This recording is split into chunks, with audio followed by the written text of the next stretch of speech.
My name is Anmol Mukhia and I'm doing my research in actually in Korean studies. I'm not in China and not in India, but expert like from Chinese, expert of Chinese studies are here. Even of Kautilya, I have read monograph of Dr. Sukla, but I will be presenting in this paper. So my title is Kautilya and Sunju: A Comparative Study of Political Thought in Contemporary Politics.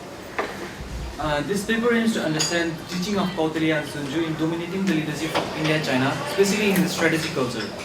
The review of literature also shows the similarities of statecraft, especially from the realist perspective, comparing both Sunju, Art of War and Kautilya, Arthashastra.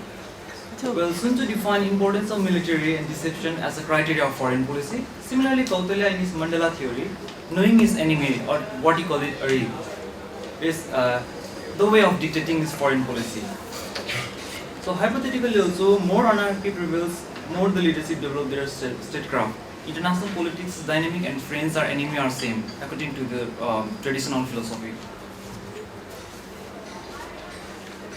Pulsing into the strategic culture, the concept of strategic culture has become increasingly important in the field of strategic studies. Prominent sociologists and anthropologists have come up with the ideas of developing or linking with the cultural ideas and behavior. Especially in 1960s, political scientists like Gabriel Almond and Sidney Verba developed a concept of political culture as a subset of belief and values of society that relate to the political system, which included views of utility of force or the right of groups or individuals, etc. Especially related to Sunju ideas have been well emphasized or applied especially in the military strategies. And it have a 13 chapter or a book. And comparing to Kautilya ideas have been used in the science of politics, which have a 15 chapters or book. But there are the controversy in the historical texts, especially related to historical and literacy work of CZ, who have recorded the Sunju record in 500 BC. And logically, the treaties was signed in that period when Sunju was a general under the leadership under the king of Wu. On the other hand, conclusion arrived after studying literary work or the military development in ancient China that the work was developed around 400 years. That is 100 years later during the Waring State period, 403 to 221 BC. But the eminent historians such as Samuel B. Griffith, who have explained the various arguments, including the history of the PRC, has advanced that have argued that the authorship of Art of War is unsettled. But he agrees that it was not a compilation, but was written by a singularly imaginative individual who had a considerable experience in a war. Moreover, the bamboo sleep excavated in the Yonghe mountain in China provide a version of Sunji treatise, which is somewhat different from the common accepted text, which developed in the Han Dynasty, but the authorship is accepted. And similarly in Kautilya also, according to some scholars, they believe that Kautilya was a Brahmin from southern India, but some argue that Kautilya was a Brahmin, but not from southern India, but from Taxila, now in Pakistan. Dandin, yet another ancient scholar, had referred to Dandiniti of Acharya Vishnugupta in his work Dasa Kumara Charitra, where he have mentioned only Vishnugupta and Chanakya in his work, but Kautilya are not mentioned. Similarly, T.R. Troutman, who had made a study of Arthashastra in 1988, he came up with the idea that Chanakya did not have a name called Kautilya. It was different.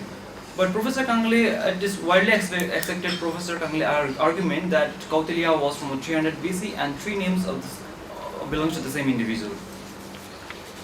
And especially in their work also, comparatively, we will find some of the similarities, many similarities related to the strategic culture. Especially like Kautilya advocated the use of deception and treachery for winning war. In similar way, Sunju also proclaims that all war is based on deception. Both Sunju and Kautilya emphasize on spies, especially in indirect strategy, that is slow in destruction enemy through harassment, intrigue, deception and assassination of enemy leaders. Both argue that the war should be waged for limited objective and with limited means. Since violence represents the disturbance of a cosmic harmony, it should be kept in a minimum. And Sunju also warns that no state have been benefited from the prolonged war. Similarly, Kautilya also warned Vijay Gishu that strategic overextension might result to the protracted warfare with one's enemies. Kautilya and Sun Tzu write, whenever possible, victory should be achieved through the diplomatic coercion and forming a grand alliance against the enemy. And especially seeing from the Chinese tradition, Confucianism philosophy also focus on the policy of using barbarian against barbarian. Similarly, Kautilya also teach the same way with the concept of Vedniti, that destroying the kind of intellectual groups and all.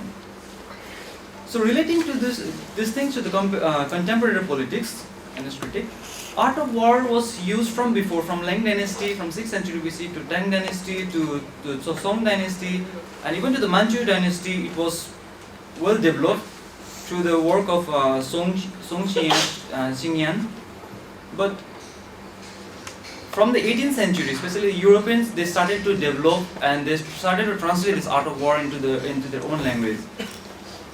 And as we know that this art of war, they have used particularly for the military strategy.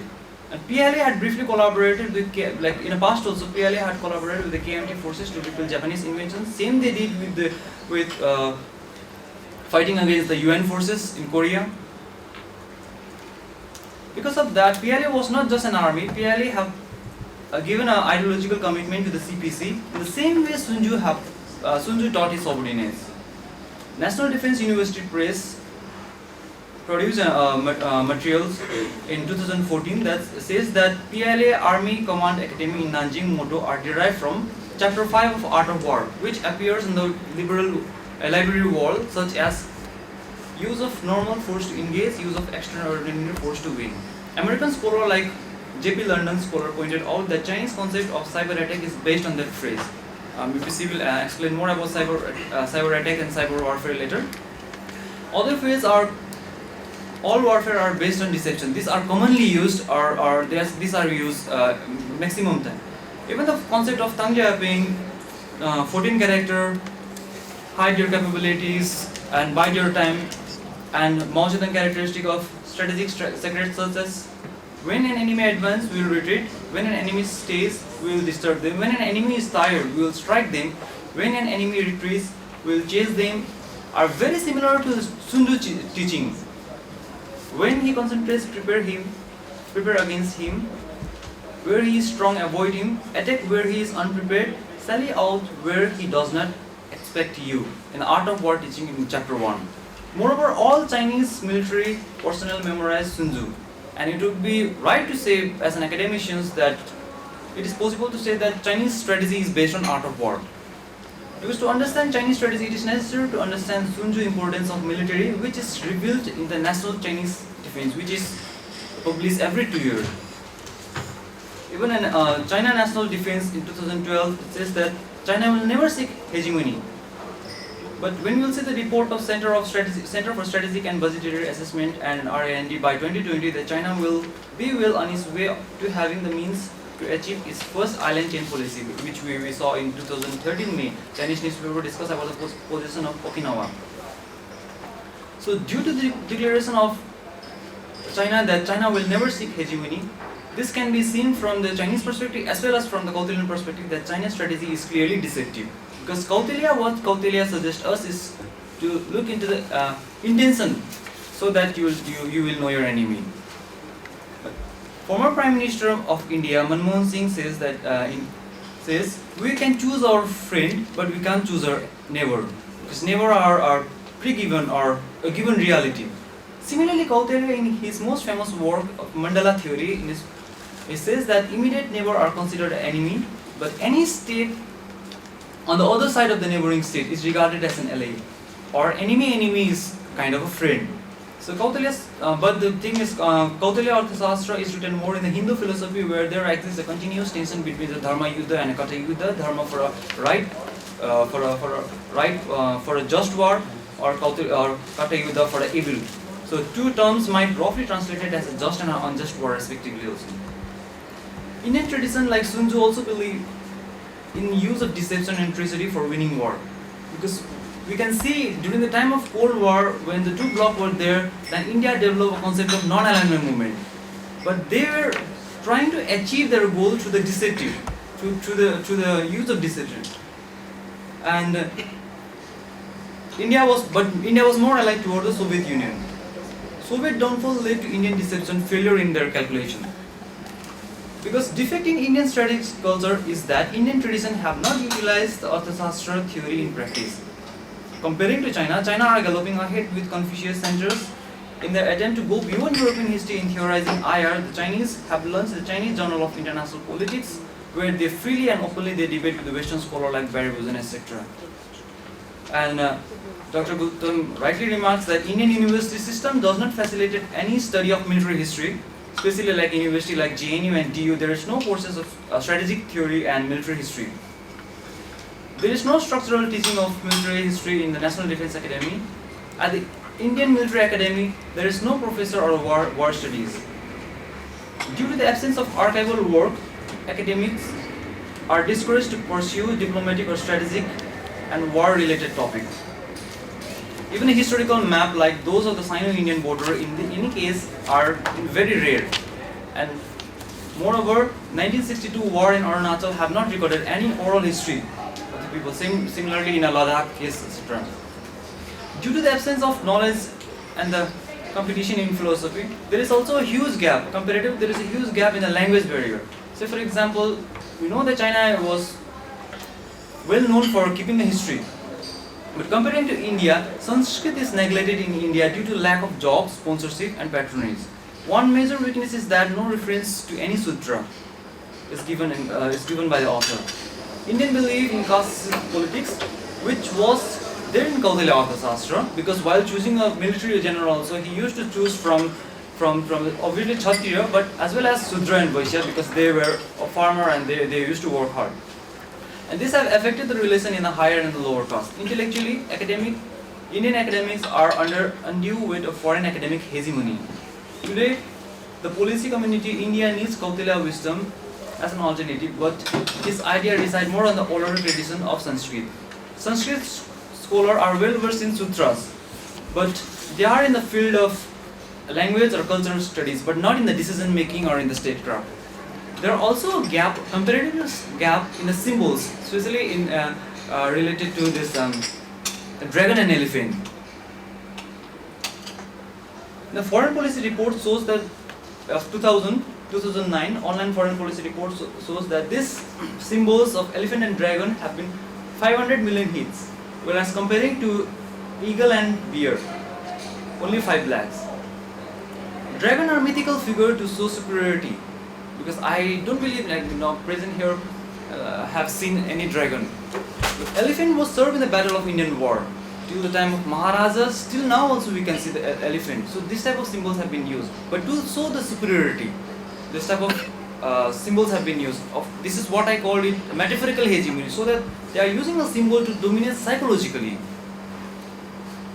And I would like to conclude by saying that now this is a time of globalized era in the 21st century. There are other type of actors, so for example non-state actors.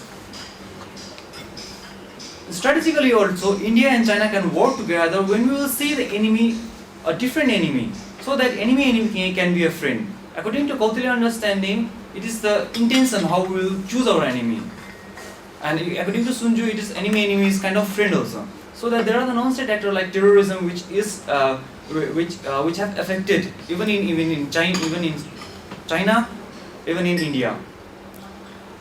So I would like to conclude by saying that India have worked in terms of environment. India and China have worked in terms of economic diplomacy, economic relation. But as well as India have to work in the strategic culture, especially from seeing from their traditional philosophies of Kautilya and Sun Tzu.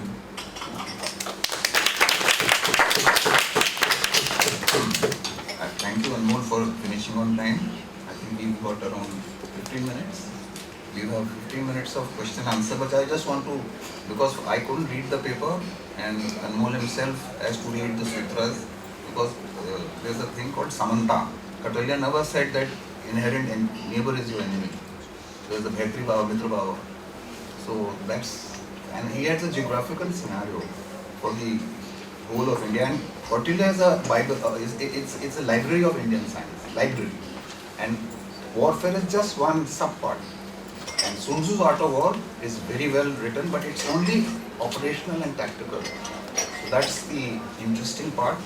And before I throw open the axial age, see in India there was Buddhism, Charakava, that is atheism, and he says that you read philosophy, Anvikshiki, you read Lokayakta. Kautilya tells the ministers and king that you read please Marxism of today and the Vedas because that was available. So there was Buddhism hanging around, there was Jainism, there was Buddha on the loose, there was there was those so many in those 500 years. Similarly in China, there was Confucius looking for a job as an advisor. Nobody gave him. When he died, then they discovered his work. There was Moism, Lord Shang, and legalism and Taoism. So both civilizations, in my research, I have found these 5. Minu is there, and it's a textbook. Sun Tzu is not for Chinese. A culture, structuration. Kautilya is not for India. It's for, of course, copyright is Indian, but it can be used as a manual. Both manual for political realism as also you can do inductive reasoning. So with that as background, you will be ready to take on Q&A. So what we will do is, if a question is very complicated, you will answer, or we can take a clutch of questions. Yeah. The house is open. You have to just introduce your name. Yeah. I have a question. Your name? Tenzing Wanda. Tenzing. So the question is, even this time about what's India-China relationships. So China is using the entire Sun Tzu or deception.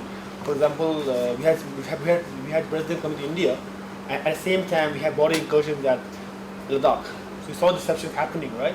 And this is what I feel that India is not, using appropriate response to it. India is like, no, but we'll talk about it, right? But China is doing it actively. So we had president coming to India for peace talks and economic talks. But at the same time, we have the PLA encouraging in borders, and we have the president telling us that he has told the PLA back out, but they're still there.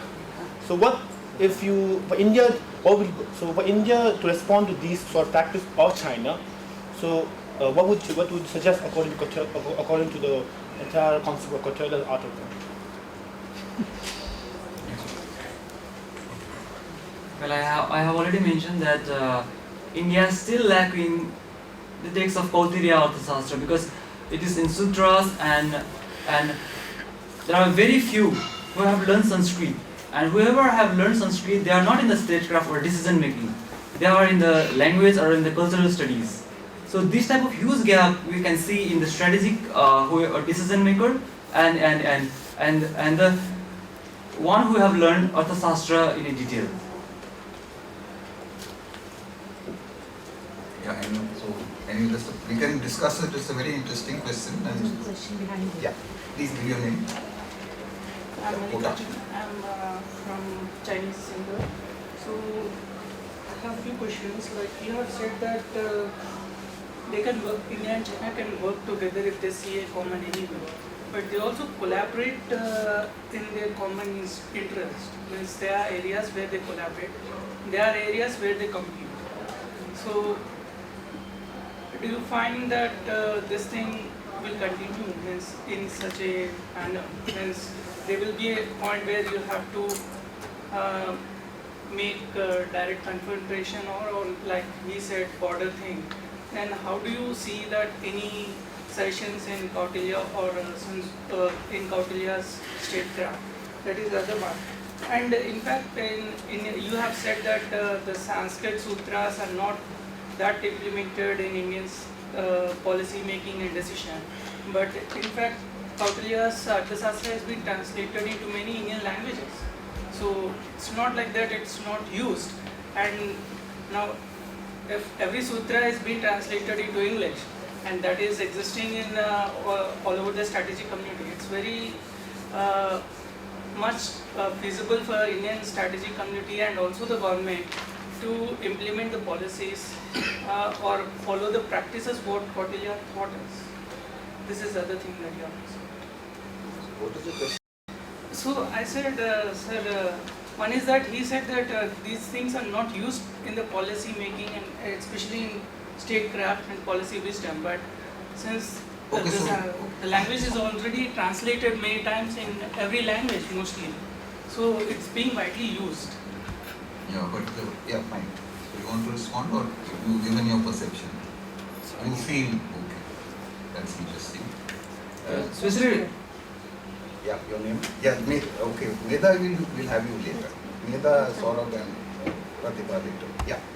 Yeah, my name is Ashok, Oxford. I sort of, maybe I missed something, but I feel like you're saying you're pointing to contemporary phenomenon in terms of military, and then you're saying, well, it's not tied to Kautilya's work, but you're not explaining why the either importance or the efficaciousness or the rationale for why that's important to follow this text.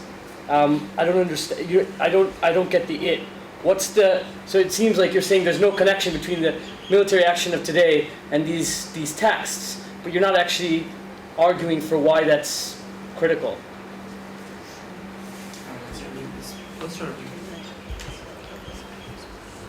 Yeah, madam. We can combine this question with. I only put my hand up because my question follows up on that question. Firstly, is it useful to relate these ideas to modern IR theory at all? And secondly, what is the relevance of the ideas that you've discussed to conflict and warfare in modern times? And I'm thinking of two kinds. I'm thinking of, firstly, what used to be called guerrilla warfare, which is now called terrorism. And secondly, thinking of the anniversary of the First World War, the 100th anniversary this year, the era, which is now quite long, of mass civilian targets and mass civilian casualties. Do any of these old texts have relevance to modern warfare? Yeah, link with that question, Dr. Madhubala.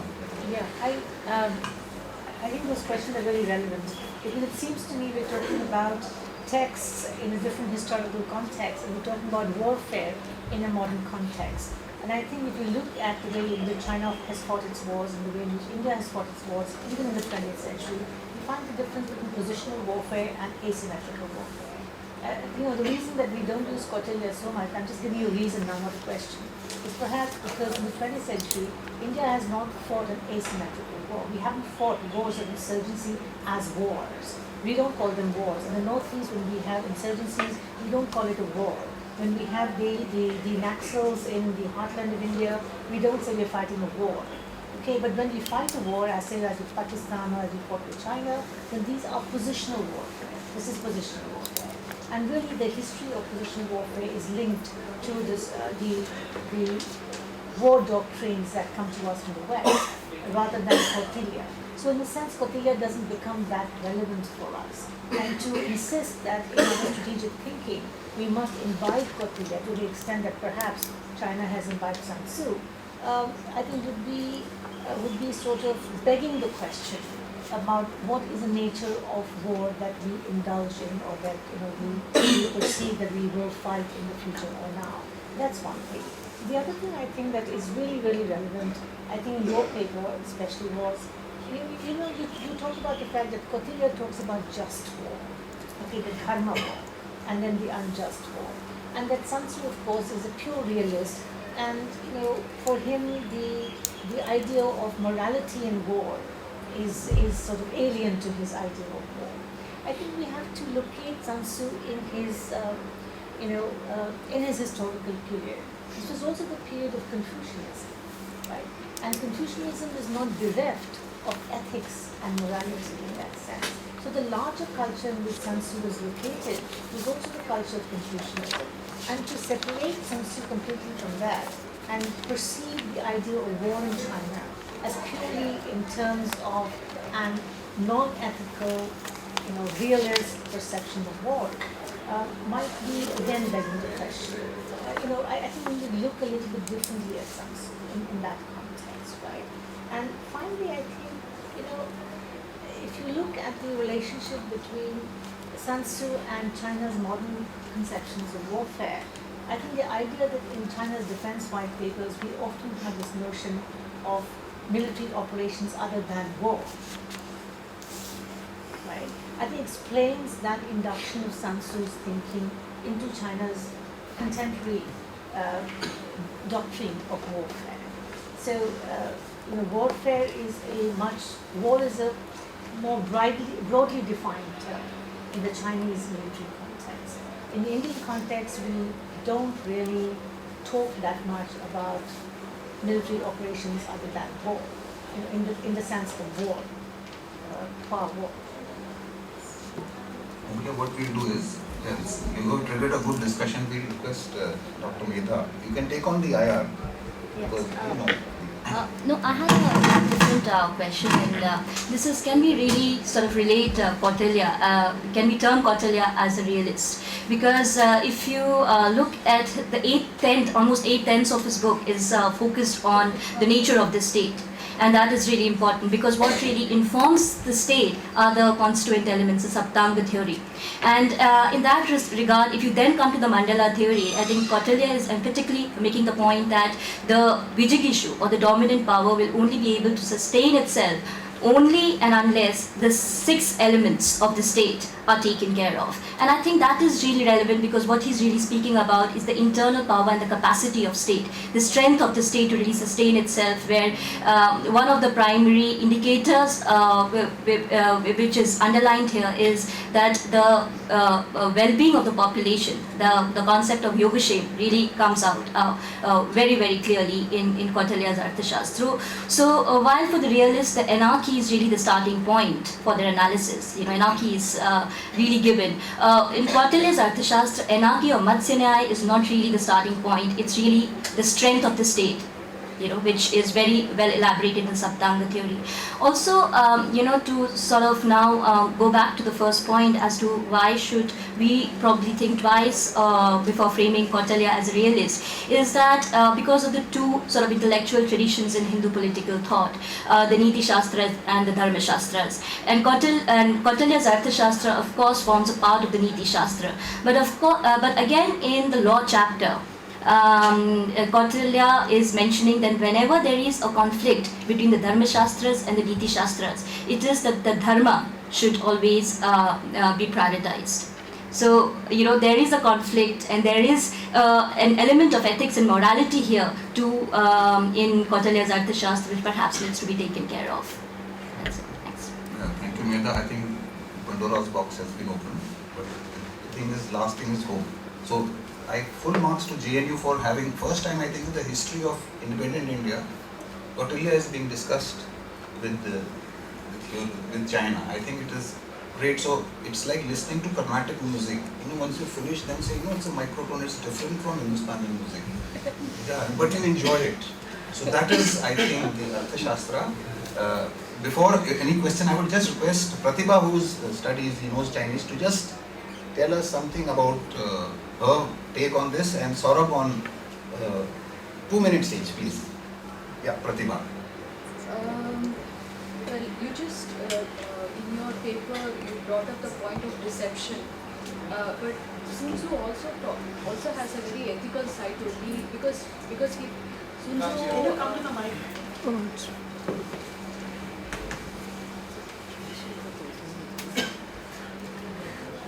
You brought in deception as a very major element in Sun Tzu. But he also talked about no need for a fully destructive war. So in that way, he's also ethical in terms of war being, war should be taken as a last resort. So in his term, fighting is a last resort. So you can't just say that it's just deception. It's also about, when war should be chosen as an instrument. So then if war is not chosen as an instrument, so what are the other instruments which are available to you? So there is no need for unmitigated destruction, which happened during the warring states where there was chaos and disorder. So, and also I think you also need to look at a bit of Taoism, because the first rule of Sun Tzu is that you have to know the Tao, the way. So I think you can also bring in the philosophy of Taoism to assess how he sees the world and the states. So I think maybe you can go a bit broader in terms of not just relying on deception, but maybe a broader principles of how he uses power and strength and force, and then how he applies into military tactics. Then maybe that would make it a much broader thing. Any other questions? Yeah, ma'am. Doctor, I just wanted a quick clarification on the program. As the advisors, organizers had told us, Madhu and I were supposed to comment on some of these. Do we come in now or No, it's after the after the cycle. Q&A? Be able to cover that. Okay. After the cycle. Dr. Anmol Mukhia. Yeah. Can I just add one Very very brief comment? I think that people have been saying, I've heard a few people say that the restraint or the idea that if you're saying that war is undesirable, that makes you in some sense humanitarian. And I think that deserves a question, because just because you realize the fact that war is an enormous drain on your resources, it's creating destruction for yourself and other people, is a waste of time, and it has incredible consequences for your ability to continue with your normal level of statecraft and all the things that you want to do to expand your success as a nation. Realizing that is not the same thing as having a sense of humanitarian mercy or love for your fellow man. So I just wanted to make that point. So I think that sometimes we see that, we see someone, see Sun Tzu say that war is a last resort, and we think, oh, that he's a lovely man. It doesn't necessarily hold true. Yeah, okay, you want to I want to respond to something. So yeah, just want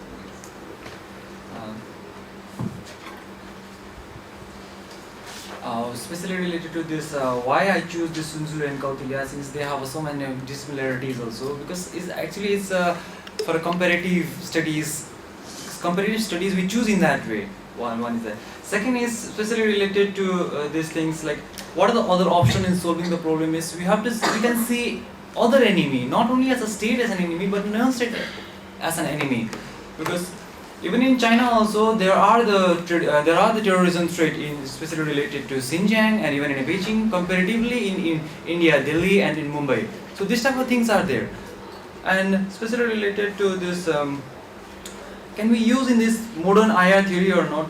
Because if you use this Sun Tzu and Kautilya from our traditional theory, then it becomes an Eastern perspective. It's not something like this type of hegemon from the realist or Western domination only, Western type of theory only, which we are using now also. It might not be applicable in our state or not be applicable in our policy. So it would be, I think it would be good and it would be feasible also if you use this type of traditional philosophy in our context. yes, ma'am, please. Just with regard to the broader framework of comparative studies, because that's what we've been talking about, the cultural particularistic argument that you've just given, unless it can be backed up by very clear examination of what you call hegemonic categories, and proved to be not relevant to areas of geographical or cultural areas outside of where it first came about, can actually become, I would say it's not very, it can become a reason for its own downfall. Just to say that because this does not come from a particular cultural location, it is not relevant. Because in that sense, all of the theory building that we do actually would just fragment.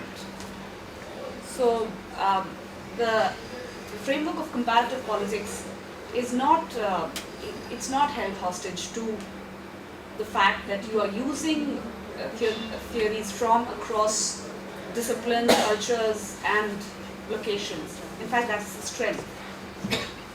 So if you're doing comparative analysis, and you want to introduce the perspective that you said, there has to be another way of going about it. It has to be by opening up the categories of the conceptual categories that you're looking at, and then engaging with a particular critique of it. So on methodology, okay, sort of, short of time, so last question and you can give your last comment.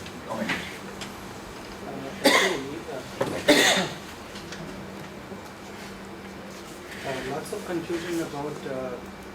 confusion about why we study Kautilya and why we are comparing Sun Tzu and Kautilya.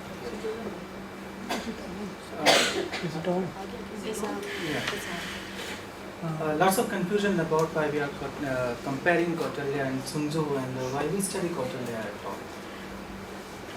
The question is not that we want to practice Kautilya in current text, but the question is somewhat psychological and historical in nature. When some of the scholars allege that there is no strategic thinking in India existing, and it never existed in India, this kind of questions really force us to inquire into whether we actually have or not. And then, who were the Indians who were thinking strategically? Then we find Kautilya and we revert to that to understand whether we have any strategic thinking or not. And here again, one point is to be noted: what is Indian and who is Indian, and which philosophical school Kautilya belongs to, and there is another school, Buddhism. Lots of confusion around that. But strategic thinking, Kautilya specifically belongs to. Although he talks about governance and state and other things also, but specific part of the text is also talking about strategy. That part is really comparable to, we can compare with Sun Tzu. That's all fine. I have certain questions. I read your abstract. You talked about sovereignty. What kind of sovereignty exists at that period of time? And you said even it predates Kautilya. And how do you differentiate between kinds of sovereignty? Please elaborate on that. The other thing, I noted the translation of Vijigishu into dominant power is quite problematic, because Vijigishu means somebody willing to conquer. Means unless one is willing to conquer, there is no mandala at all. When we start with the will, then there is something like mandala or Ari or the friend or the enemy. That's it. Thank you. About the sovereignty and Vijigishu. Well, sir, regarding Vijigishu, I agree with you. But regarding sovereignty, I'm talking specifically related to territory. Especially if you see from a Chinese perspective, then China will never hegemon. This type of concept have been come. But when we see China core interest, especially this Xinjiang, Tibet, or South Sea, or even if this Taiwan, then China is trying to deceive through their this is kind of Sun Tzu ideas only, which they have used in 2006 PLA report, that they have used this many times, more than 30 times. So before last, you can give us 30 seconds. Yeah, really quick comment.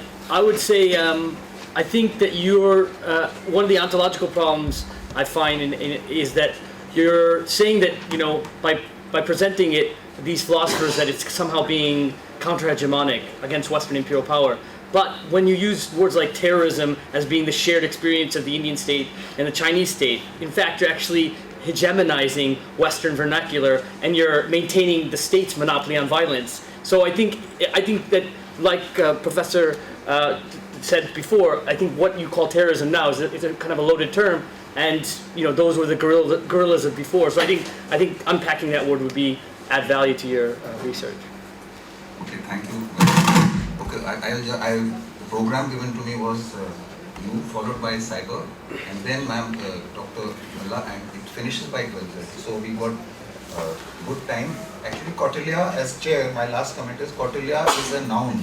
It should not be used as an adjective like Machiavelli.